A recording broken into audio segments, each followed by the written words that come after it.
both ends of that spectrum are very, very rewarding. And then you're part of somebody else's success. And that's also connected to your legacy.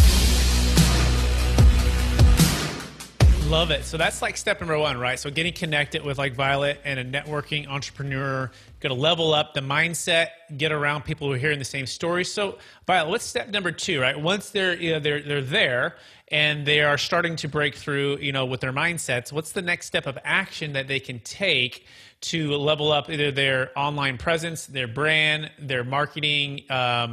Walk us through the financial intelligence. Walk us through how you help to empower and educate.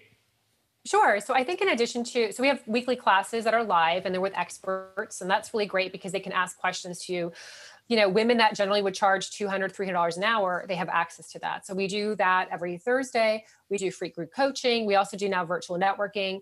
So I think as they come through, they have kind of like a menu of this a la carte style where they can pick and choose what feels right for them to get started.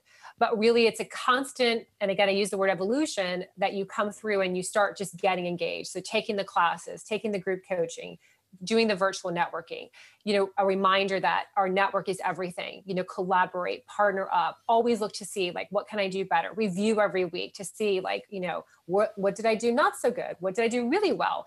And I think it's just a constant like program where it's just, it's always having your eye on the ball when it comes to your business and your brand. We can never get to the point where like, oh, you know what?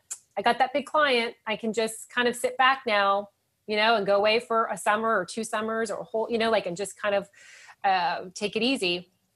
It's the reminder that, yes, okay, you got to that great client, you landed that client, but now what? Keep on going, make some new hires. How do you delegate? How do you make it scalable? So I think it's the entire organization is geared towards addressing all of the issues that women have when they're starting a business, but also when they're running it, and also pivoting and then upscaling it and, making it so it's even bigger. Not that everyone needs to make, $6 million, $7 million, but you should have it so that it's always growing. Because if it's not growing, it's going to be stagnant. Absolutely. And I love that thought, right? And I can't think of another quote by John Maxwell. It says, everything worthwhile is uphill all the way, right? It's uphill and it's all the way. Like if it's not challenging, if it's not pushing you to outside your comfort zone, if you're not growing, you're stagnating, and then you're eventually, dying on that whatever part of your health, your finances, your spiritual life, your partnerships, your networking. So what you guys, if I'm hearing you correctly, you're encouraging, radical participation and people that are all connected. You're sharing all your thoughts, feelings, challenges, and everyone's just constantly pushing each other, trying to track the things that you're going to track. So you're growing together as a community. Is that a fair summary? Absolutely. Absolutely. And there's also responsibility too, that we remind our members all the time that as you rise, it's our responsibility to look back and pull up, another bench to also rise. And so there's enough wealth, there's enough abundance at the top. It's not, oh, I'm at the top, so that's it. It's really our responsibility to inspire others to move forward. And it feels really good. It feels good to know, what, I mentored that person, or I helped that person with a project, or I helped collaborate, or I referred her to a big client. It feels really good to take part in the successes of others. And that's also contagious. So as we see others, inspiring, motivating, mentoring, it inspires other people to do the same, because both ends of that spectrum are very, very rewarding. And then you're part of somebody else's success. And that's also connected to your legacy.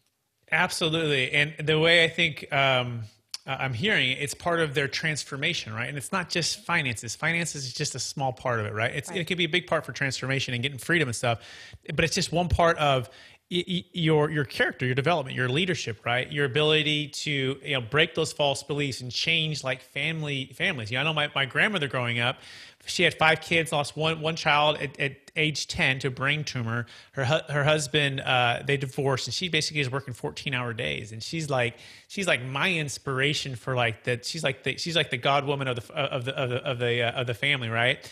And I go, oh my gosh, Grandma, you went through so much so that my brother and I, we could go to college, right? And we were the first one to graduate in our family tree, like on both sides.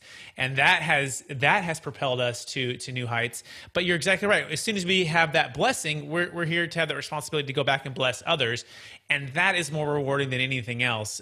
Fair summary? Absolutely. I got chills. I still have chills listening to you share that, because and absolutely, it's not a matter of, I really think just, to make the world a better place, we have that, we take on that responsibility, and just pay it forward, help other people.